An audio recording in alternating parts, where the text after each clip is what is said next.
Welcome back. రాజమౌళిపై వస్తున్న ఆరోపణలపై producer Chittibabu కీలక వ్యాఖ్యలు చేశారు. ఎప్పుడో 25 సంవత్సరాల క్రితం జరిగిపోయిన విషయంపై ఇప్పుడు మాట్లాడాల్సిన అవసరం లేదన్నారు. బ్లాక్ మెయిల్ చేయడం లేదా మద్యానికి బానిసలాగా మారడమే అందుకు కారణంగా అనిపిస్తుందన్నారు. మొరిగే ప్రతి కుక్కకి రాజమౌళి సమాధానం చెప్పవలసిన అవసరం లేదంటున్న చిట్టిబాబుతో మా ప్రతినిధి కీర్తి ఫేస్ టు ఫేస్.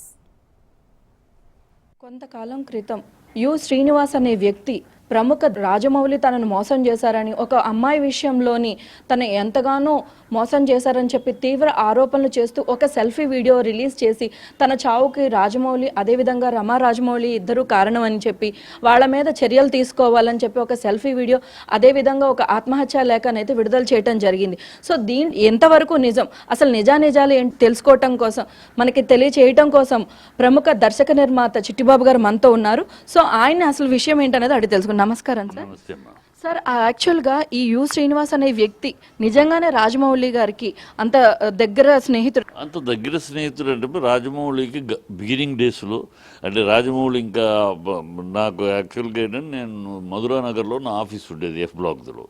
ఆ ఆఫీస్ ఆ చివరిలో రూమ్స్ ఉండేవి. ఆ రూమ్స్లో రాజమౌళి ఉండేవాడు. రాజమౌళితో పాటు ఇతను ఉండేవాడు. అది ఎప్పుడు ఇంకా అప్పటికి రాజమౌళి టీవీ సీరియల్ కూడా డైరెక్ట్ చేయలే. సో అతను తన కెరియర్ ప్రయత్నాలు చేస్తున్నాడు, కెరియర్ ఆరంభం చేశారు అనమాట. అప్పుడు స్నేహితుడు వాస్తవమే చూసాం మేమంతా కూడా. తర్వాత ఈ రాజమౌళి మెట్టు పైకి వెళ్ళాడు. ఈయన కూడా యమదొంగ సినిమాకు కూడా ఫ్రెండ్షిప్ మీద విలువిచ్చి ఎగ్జిక్యూటివ్ ప్రొడ్యూసర్గా పేరు వేయించాడు రాజమౌళి. అది కూడా సగం సినిమాలోనే ఎంటర్ అయ్యాడు. ఇతను ఎంటర్ చేయించింది రాజమౌళి కోరిక మీద ఏదో యాక్టివ్గా ఉండాలంటే. సరే రాజమౌళి తన అప్పుడు గౌరవ రాజమౌళి ఆల్రెడీ పెద్ద సక్సెస్ఫుల్ డైరెక్టర్ అయ్యాడు కదా, అతని మాట మీద గౌరవం కొద్దీ అతను ఎగ్జిక్యూటివ్ ప్రొడ్యూసర్గా పేరు వేశారు. అతను ఈ మాటలన్నీ కూడా ఒక తాగుబోతు వ్యాఖ్యలు. అతను మంచోడా చెడ్డాడా తర్వాత విషయం. అసలు హీఈస్ బికమ్ ఎ డ్రంకర్డ్. ఈ తాగుబోతు అయిపోయి లైఫ్, కెరియరు, డిసిప్లిన్ అన్నీ పోగొట్టుకున్నాడు. క్యారెక్టర్ అన్నీ నాశనం చేసుకున్నాడు. అది అతను ఇప్పుడు గత 5 ఏళ్ళుగా రాజమౌళి పట్టించుకోలేదు అంటాడు.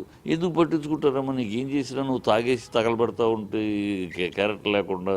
రాజమౌళి పక్కన ఉన్న వాళ్ళు అందరూ రాజమౌళితో పాటు కష్టపడుతున్నారు, పైకి వెళ్తున్నారు. నువ్వు రాజమౌళి పక్కన ఉండి స్నేహితుడిని చెప్పి నువ్వు అడ్వాంటేజ్ తీసుకుని ప్రొఫెషనల్ డిసిప్లిన్ లేకుండా తాగుడు ఈడు ఉంటే ఎవరు పట్టించుకున్నారు? అలాగూ ఇవాళ 25 ఏళ్ళు, ఇది ఎప్పటికీ వీళ్ళ స్నేహం మొదలై 35 ఏళ్ళు పైచిలకు, ఈ విషయం జరిగి 25 ఏళ్ళు పైచిలకు. 25 ఏళ్ళు ఏం చేసావు? 8 సంవత్సరాలు ఇదే నిజమైతే ఇదే పైగా రహస్యం బయట పెడతాను. ఏం రహస్యం? ఇది అందరికీ తెలిసే రహస్యం. రమా రాజమౌళి విషయం అందరికీ తెలుసు. రమా ఆల్రెడీ మ్యారేజ్ చేసుకుంది. ఆ భర్తతోటి అమ్మాయికి అతనితో లైఫ్ కష్టం, అది తాగుబోతూ అతనితో తింటమే అవుద్ది, ఈయనతో కంటిన్యూ వద్దు అనుకున్న తర్వాత అమ్మాయికి లైఫ్లో రాజమౌళి కలిశాడు. ఓకే, వీళ్ళిద్దరికి కలిసి సరే మన ఇద్దరం కలిసి ఉందాం, నాకు అతనితో జీవితం లేదు, మన ఇద్దరం కలిసి ఉందాం అనుకున్నారు. కలిశారు. అది అందరికి తెలిసిన విషయం. ఇదేమి పెద్ద సీక్రెట్గా రాజమౌళి దాచిపెట్టి ఏదో పెట్టినట్టు ఈ రహస్యాన్ని నేను బయట పెడతాను నా మీద, ఇవన్నీ పిచ్చి బాగుళ్ళమ్మా. అది 2 కారణాలు కనపడతాయి నాకు. ఒకటి, అతను మెంటల్గా అంటే జీవితంలో ఓడిపోయినవాడు, జీవితంలో వ్యక్తిత్వం కోల్పోయి, ప్రొఫెషన్ కోల్పోయి, అన్ని డిజార్డర్ అయిపోయిన లైఫ్ ఉన్నవాళ్ళు ఆఖరి వచ్చేటప్పటికి స్టేజ్ వచ్చేటప్పటికి అంటే ఈ తప్పులంటికి ఎవరో కారణం అనుకుంటారు. మానసిక రోగం అది, అలాంటి రోగం. అంతే ఫెయిల్యూర్కి నా తాగుడు వల్ల, నా క్యారెక్టర్లెస్ బిహేవియర్ వల్ల, డ్రంక్ అండ్ బ్యాడ్ హ్యాబిట్స్ వల్ల నా కెరీర్ పోయి, నా జీవితం పోయింది అనుకుంటాం కన్నా ఎవరి వల్ల నేను తాగాను, ఎవరి వల్ల తాగాల్సి వచ్చింది, ఎవరి వల్ల నా లైఫ్ పోయిందని ఎదుటి వాళ్ళని బ్లేమ్ చేసి వాళ్ళు తృప్తిపరుచుకునే మానసిక రోగులు చాలా మంది ఉంటారు. అందుట్లో అలాంటి ఒక మానసిక రోగి అయ్యి ఉండాలి. జీవితంలో అన్ని ఫెయిల్యూర్ చూసి బ్యాడ్ క్యారెక్టర్ పోగొట్టుకుని, ప్రొఫెషనల్ డిసిప్లిన్ పోగొట్టుకుని నేను అది అయ్యి ఉండాలి. ఒకటి లేదు, బ్లాక్ మెయిలింగ్ అంటే ఏదో చచ్చిపోయాడు లేదుగా, చచ్చిపోతాను అని ఒక బ్లాక్ మెయిల్ ఇస్తే కంగారు పడతారు. అయ్యో ఇదేంటి, ఇది చచ్చిపోతే లేని పొందుతారు, మన పేరు చెప్పి చచ్చిపోతున్నాడు అని కంగారు పడతారు. ఎవరో ఒకళ్ళని పంపించి, రాజమౌళి మాట్లాడలేదు, ఎవరో ఒకళ్ళు పంపించే ఏంటి నా చచ్చిపోవటం ఏంటి నీ ప్రాబ్లం ఏంటి, చచ్చిపోవాల్సిన ప్రాబ్లం ఏంటి అంటే ఏముందో నాకు అది లేదు ఇది లేదు ఏమీ లేదు, ఏం చేయమంటారు బతుకు. సరే నీకు అది లేదు ఇది లేదా, సో అది ఇది మేము ఏర్పాటు చేస్తాను అని అలాగ ఒక సెటిల్మెంట్కి వస్తారేమో. వస్తే అలాగే ఈ 2వ కారణం. లేదు 3వ కారణం, ఎవరో వెనక ఉండి ముందుకు తోస్తే ఇవాళ సోషల్ మీడియాలో అలవాటు అయిపోయింది కదా. ఈ సోషల్ మీడియా బాగా పెరిగినాక ఎవరైతే సెలబ్రిటీలు ఉంటారో ఒక్కొక్కరిని సెలబ్రిటీలలో ఏదో ఒక పాయింట్ తీసుకుని కెలకటం, కలకటం, తద్వారా అది వైరల్ అవ్వటం, ఆ వైరల్ అయిపోతే దాని మీద ₹4 సంపాదించుకునే బాబత్. అంటే ఈ బెదిరించడం అనేది, బ్లాక్ మెయిలింగ్ అనేది ఎందుకు అంటే తద్వారా ఎవరైనా కంగారు పడతారు కదమ్మా. ఎవరైనా తప్పు అవ్వని, మన తప్పు ఉన్నాయి లేకపోతే, కానీ నా ఫ్యామిలీని బయటికి లాగితే, ఫ్యామిలీ ఏమో మన పరువు పొద్దుకుడు పోతో ఒక స్టేజ్లో ఉన్న అది ఎవరో మీద ఏం కాసులు రాలవు. ఇలాంటి ఒక సెలబ్రిటీ మీద వేస్తే ఎన్నాళ్ళు ఎందుకు ఆగావు? ఎన్నాళ్ళు రాజమౌళి ఈ స్థాయి కాదు. గతంలో నీ స్నేహం ఉన్నాడు, మామూలు పెరుగుతున్నాడు, పైకి వస్తున్నాడు. అప్పుడు వేస్తే ఏం రాలుతాయి? ఇప్పుడు వేస్తే స్థాయిలో ఉన్నాడు కనుక తన పరువు, ప్రతిష్ట, కుటుంబము, ప్రొఫెషను ఇవన్నీ కూడా చర్చించే మాట అవుద్ది. సరే వాడిని పిలిపించి మాట్లాడటం, ఒకప్పుడు స్నేహితుడే కదా అని మాట్లాడటం అని చెప్పి జరుగుద్ది అనేది ఒక ఇలాంటి కోణాలు తప్పితే దాంట్లో ఎక్కడ కూడా అతను చెప్పిన మాటలు ఒక్కొక్క అక్షరం మీరు స్టడీ చేసి ఎక్కడ కూడా పొంతం లేదు. నువ్వు ట్రయాంగిల్లో ఉంటాడే, నువ్వు పనికిరావు, నీతోటి జీవితం అయితే అడుగు తింటావని చెప్పి నేను వదిలేసి పొమ్మంటే ట్రయాంగిల్లో ఉన్న కథ పెడతాడు. త్యాగం చేశారంటే నిన్ను చీపొమ్మంటే నువ్వు త్యాగం ఎట్లా అవుతుంది? నీ వల్ల నీతోటి ఉంటే లైఫ్ తినాల్సి వస్తుంది. నువ్వు తాగబోతూ నీకు పనికిరాదు అన్నాక నీ త్యాగం ఉంది ఇంట్లో. You have been rejected, you been disqualified. దీనిలో త్యాగం ఉంటుంది. ఇవన్నీ పిచ్చిమాడు. అంటే సాధారణంగా రాజమౌళి గారు కాంట్రవర్సీస్ కానీ ఎటువంటి డిస్టర్బెన్సెస్కి దూరంగా ఉంటారు. అండ్ దట్టు ఆయన ఒక Oscar range cinema director. So ఇప్పుడు ఇలాంటి వ్యక్తి మీద ఇటువంటి అలిగేషన్ ఆయన ఎంతవరకు ఇంపాక్ట్ చేస్తుంది? దీంట్లో మనం ఆయన ఆస్కార్ అవార్డు గెలిచాడు, పెద్ద ప్రొడ్యూసర్, పెద్ద డైరెక్టర్ కనుక చేశాడా అది కాదు. అక్కడ ఎంత పెద్దోడైనా ఎంత గొప్పడో తప్పు చేస్తే తప్పే కదా. పెద్ద ఆయన కనుక ఆస్కార్ అవార్డు కనుక ఆయన ఇక్కడ అది కాదు.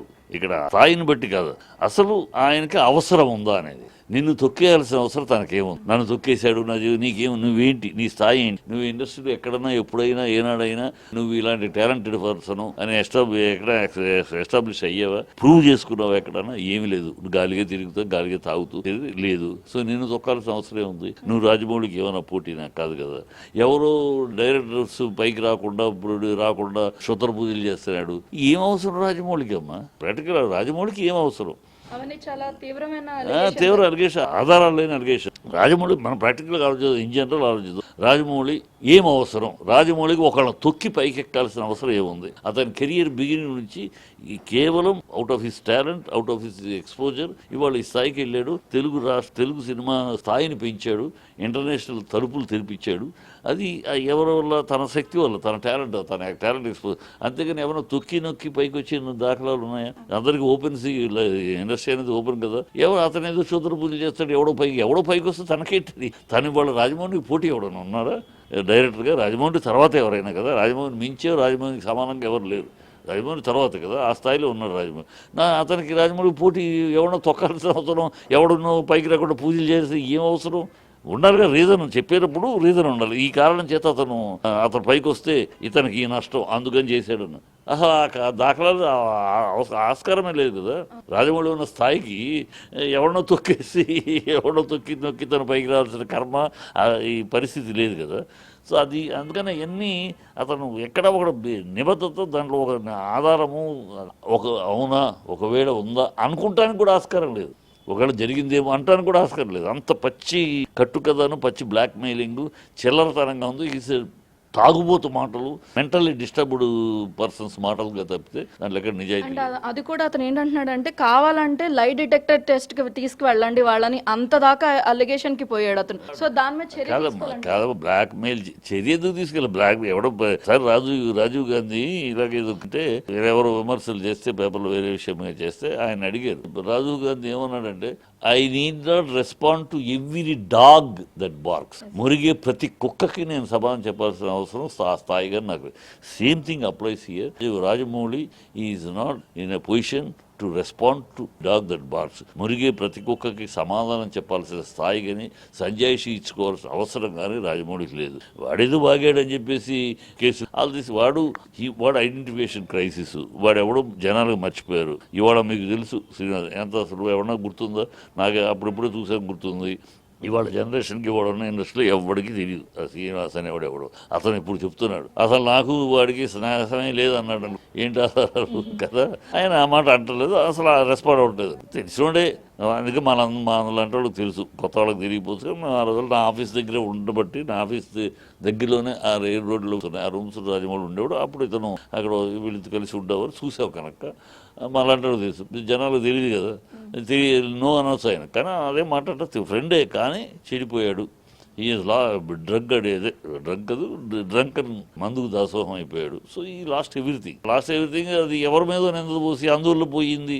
నీకు ఏ హంతకుడైనా రేపిస్ట్ అయినా జీవితంలో ఓడిపోయిన వాడు ఎవడైనా మాట్లాడే మాటలు ఇలాగే ఉంటాయి. నేను వాళ్ళ వల్ల నాశనం అయిపోయాను, వీళ్ళ వల్ల నేను ఓడిపోయాను, వీళ్ళు నన్ను తొక్కేశారు, వీళ్ళు నన్ను నొక్కేశారు, వీళ్ళు నన్ను పిసికేశారు, ఇలాంటి మాటలే మాట్లాడు. అంటే వాళ్ళ ఫెయిల్యూర్కి, వాళ్ళ యొక్క ఓటమికి, వాళ్ళ జీవితంలో సాధించలేని విషయాలకి, సాధించలేకపోవడానికి ఎవరో కారకులు అనుకుంటారు. మన యొక్క చర్యలే, మన యొక్క బిహేవియరే, మనలో ఉన్న తప్పులే మన కెరియర్ మనకు నాశనం చేసింది అని అంగీకరించక ఎవడమే అదే ఇప్పుడు ఇతను లైఫ్లో failure, life is become waste material. కనుక రాజమౌళి ఫ్రెండ్ వేయి ఉండి నువ్వేంట్రా అని అడుగుతారు కదా. సో దానికి కౌంటర్ రాజమౌళి నన్ను చేశాడని చెప్పడం. అంతకన్నా పిచ్చి ప్రేలాపన, మెంటల్లీ రిటార్టెడ్ ప్రేలాపన, ఒక బ్లాక్ మెయిలింగ్ వాదం తప్పితే ఇంకేం లేదు అట్లా. అండ్ ఇందాక మీరు అన్నట్టుగా ఈ మధ్యన సోషల్ మీడియాలో ఇలా ఎవరైతే ఫేమస్ పర్సనాలిటీస్ ఉంటున్నారో వాళ్ళందరి మీద ఇలా ఏదో ఒక రకంగా ఎలిగేషన్స్ అనేది జనాలు చేయడం స్టార్ట్ చేశారు. సో దీని మీద ప్రభుత్వం చర్యలు తీసుకోవడం అవసరం అంటారా? ఎందుకంటే ఒకళ్ళ మీద చర్యలు తీసుకుంటే ఇంకా మిగిలిన వాళ్ళు ఎవరైనా అలా చేయాలంటే భయపడటం కానీ అలా జరుగుతుంది. దానికి చట్టాలు ఇవ్వమ్మా. అదేగా సోషల్ మీడియాలో ఇంత విపరీతంగా వికృతంగా వెళ్ళిపోవటానికి ఒక సైడ్ బాగా, ఒక సైడ్ వెళ్ళడానికి కారణం దానికి సరైన చట్టాలు లేవు. ఇప్పుడు పొలిటికల్ సుప్రీంకోర్టు ఏమి ఇచ్చింది, పొలిటికల్ క్రిటిసిజాన్ని, ప్రజాస్వామ్యంలో పొలిటికల్ క్రిటిసిజాన్ని కేసు పెట్టి అరెస్ట్ చేయడానికి లేదన్నారు. సో పొలిటికల్గా ఇష్టం వచ్చేట్టు మాట్లాడుకున్నాం. ఈ మిగతా విషయాల్లో కులాన్ని మతాన్ని గురించి పెడితే కేసు పెట్టచ్చు. ఇట్లాంటి ఎలిగేషన్స్కి ఏం కేసు పెడతారు? ఆధారాలు ఉండవు. వాడు ఆధారాలు ఏమైనా చూపిస్తే ఇదిగో నేను ఈ కార్యక్రమం చేస్తామంటే రాజమౌళి ఇలా ఫోన్ చేసి వాళ్ళకి ఆపాడు, అందువలన అది దెబ్బతింది, ఏదైనా ఒక ఆధారం చూపిస్తే ఈ ఆధారాలు కావు, ఏమీ లేవు. ఉన్నాయి ఒక ప్రేలాపన. ఈ ప్రేలాపన మీద దీన్ని కంట్రోల్ చేయలేము. Plus freedom of speech 19E ఉన్నాయి, దాంట్లోనే ఉంది ఫ్రీడమ్ ఆఫ్ స్పీచ్ కాన్స్టిట్యూషన్లో. దాంట్లోనే ఇతరుల మనోభావాలను దెబ్బ కొట్టేలా మాట్లాడకూడదని ఉంది. సో వాటిలోకి ఏ సెక్షన్లోకి వస్తాయో తెలియదు. చట్టంలో కూడా మనకి అందువల్ల పేటరేగిపోతుంది. చట్టం ఇది చేస్తున్నారు. ఇది ఇంటర్నేషనల్ ఇష్యూ. ఇవాళ మన ఒక్క రాష్ట్రమో మన దేశమో కాదు, ఈ సోషల్ మీడియా ఒక పేటరేగిపోతున్న ఇంటర్నేషనల్ ఇష్యూలో రకరకాల జరుగుతుంది. ఎలా చేయాలి, ఎలా అరికట్టాలి, తప్పుడు మీడియాని హౌ టు కంట్రోల్ ఇట్ అనేది జరుగుతుంది. అయ్యే రోజు అవుతుంది. మనం ఒక్క దేశం మనం ఒక్కళ్ళ వల్ల అంత బాధపడి చేయగలిగేది లేదు. ఇక ఇంటర్నేషనల్ జరుగుతుంది. అమెరికా, జపాన్ ఎక్కడ చూసినా కూడా ఈ సోషల్ మీడియా ఈజ్ క్రియేటింగ్ ఒక ప్రభుత్వాలు పడిపోవడానికి పనిచేస్తున్నాయి, కొన్ని జీవితాలు నాశనం అయిపోవడానికి, కొన్ని కుటుంబాలు దెబ్బతింటానికి అవుతున్నాయి వాళ్ళ పర్సన్. ఏముంది, పేటరేగిపోయింది సమాజం, అంతే. పేటరేగిపోయిన సమాజానికి ఈ సమాజం ఏంటంటే మన రాజ్యాంగంలో, మన భారత రాజ్యాంగంలో ఇచ్చిన జరిగిన తప్పు ఏంటంటే హక్కులు ఇచ్చింది రాజ్యాంగం. ప్రతి పౌరుడికి హక్కులు ఇచ్చింది, బాధ్యతలు మెన్షన్ చేయలేదు. ప్రతి పౌరుడు ఈ బాధ్యత హక్కులు కానీ బాధ్యత ఉందని లేదు. మనకి బాధ్యత కాన్స్టిట్యూషన్ లో సిటిజన్స్ రెస్పాన్సిబిలిటీ అనేది లేదు, సిటిజన్స్ రైట్స్ అనే. అందువల్ల అంటే ప్రతివాడు హక్కులు అడిగేవాడు కానీ యాజ్ అ సిటిజన్ నేనేంటి, నా బాధ్యత ఏంటి, నేను ఇలాగ సమాజంలో ఇలాంటి తప్పుడు పనులు చేయటం కరెక్ట్ కాదు, దట్ ఈస్ మై రెస్పాన్సిబిలిటీ అనే ఒక కాన్షియస్ సిటిజన్ లేదు. లేకపోవడానికి అలవాటు అయిపోయింది. ప్లస్ ముసల్మాన్లు, ఆంగ్లేయులు అందరి దగ్గర బానిసలుగా బతికిన మన మనస్తత్వం ఎంతసేపు ఏంటి, ఎదిరించటమే. అంటే ఆ రోజుల్లో మరి తప్పదు, ఎదిరించాలి. ఆ పాలక పక్షాన్ని ఎదిరించడము, ఎవడు పైన వాడిని ఎదిరించడము, పోరాటమే అలవాటైపోయింది. ఆ జీన్స్ ఇంకా ఇప్పుడు కూడా ఆ ఎదిరించటమే. అది మంచి అయినా చెడైనా వాళ్ళు అన్నారు ఎదిరించడం. ఈ సైకాలజీ సమాజం ఇంకా మనం బాధ్యతలో ఉండాలి. ఇది మనది, మనం నిలబడాలి. అది ఎవడో కాదు. అప్పుడంటే ఆంగ్లేయులు బయటోడు, కనుక నిలదీశాం, ఎదిరించాం, నువ్వెవడరా మాది ఇది అని. ఇవాళ ఇది మనది దాంట్లో మనం బాధ్యతతో నడుపుకోవాలి. మన సమాజాన్ని మనం బాధ్యతతో నిర్మించుకోవాలనే ఒక కాన్షియస్ రావాలి.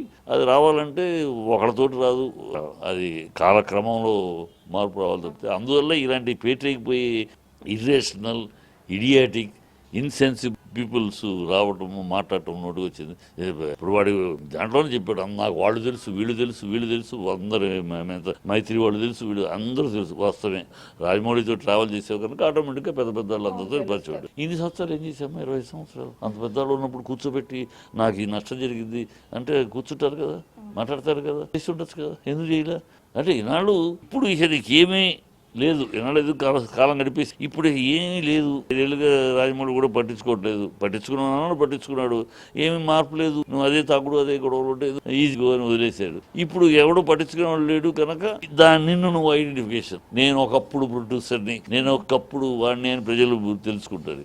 రాజమౌళికి ఏమవసరం నిన్ను తొక్కటము నిన్ను నొక్కటము, ఏమవసరం అంటే రాజమౌళి పెద్ద డైరెక్టర్, అందువల్ల మాట్లాడలేదు. నేను జెన్యూన్గా అనలైజ్ చేయండి. అనలైజ్ చేస్తే వాడు చెప్పిన కారణాలు రాజమౌళికి అవసరం ఉందా, ఎవడో తొక్కాడు ఎవడో పూజ చేశాడు ఇవన్నీ వింటానికి కూడా వింతగా ఉంది కదా. సో ఫైనల్గా ఒక ఇండస్ట్రీకి సంబంధించిన వ్యక్తిగా ఈ టోటల్ సినారియో మీద మీ స్పందన, ఎటువంటి చర్య తీసుకోవాలి అనేది మీ స్పందన చెప్పండి. ఎటువంటి చర్య కాదు, ఇగ్నోర్ అనేది. నేను ఎవరిని కూడా వాడిని సమర్థించాలనో వాడేదో అనవసరంగా don't entertain such barking dog. వీళ్ళని ఎంటర్టైన్ చేయటం వల్ల, ఇలాంటి వాళ్ళని ఎంటర్టైన్ చేయటం వల్ల ఇలా మురిగే కుక్కలు కొంతమంది ఇంకా పెరుగుతారు. ఇలాంటి తాగుబోతు వ్యాఖ్యలు చేసి అనవసరపు రక్కస్ క్రియేట్ చేసి బాపతలు ఇంకా తయారవుతాయి. ఇలాంటి వాళ్ళని ఇగ్నోర్, అసలు పట్టించుకోకుండా వాళ్ళని ఇగ్నోర్ చేసేస్తే బెటర్. కానీ వాళ్ళ మీద అసలు వాళ్ళ గురించి మాట్లాడటం కానీ వాళ్ళ గురించి అంటే ఇమీడియట్గా కొంతమంది అంటే రాజమౌళి పెద్ద ప్రొడ్యూసర్ కనుక పెద్ద డైరెక్టర్ కనుక మాట్లాడకూడదా, ఈ పిచ్చివాగుడు. పెద్ద ప్రొడ్యూసర్ అతను చెప్పిన దాంట్లో ఒక జెన్యూనిటీ ఉంటే యూ కెన్ క్వశ్చన్. అతను చెప్పిన దాంట్లో ఎక్కడ ఒక జెన్యూనిటీ ఆధారం ఏదో ఒక పిచ్చి వాగుడు తప్పితే, తాగుబోతు ఆరబోతు తప్పితే ఇంకేమీ కనపడలేదు కనుక so just ignore him. That's what I suggest. Thank you so much sir. So విన్నారు కదండి, అతను చెప్పినవి నిరాధారమైనవని, ఎటువంటి ఆధారాలు కూడా అక్కడ లేవు అని. అదేవిధంగా 3 కారణాలు అయితే ఉండవచ్చు. అతన్ని వెనకాల ఎవరైనా ఉండి నడిపించడం, లేదా అతని మానసిక స్థితి బాగోలేదు, లేదు బ్లాక్మెయిల్ చేయడానికి ఇదొక కారణం అయి ఉండొచ్చు అని చెప్పేసి చిట్టిబాబు గారు అయితే చెప్తున్నారు. సో ఇలాంటి వాళ్ళని అయితే ఎంకరేజ్ చేయకండి, ఇటువంటి వాళ్ళని అయితే ఖండించాలి అని చెప్పేసి అయితే కూడా ఆయన చెప్పడం జరిగింది. కెమెరామ్యాన్ వెంకట్తో కీర్తి, రాజ్.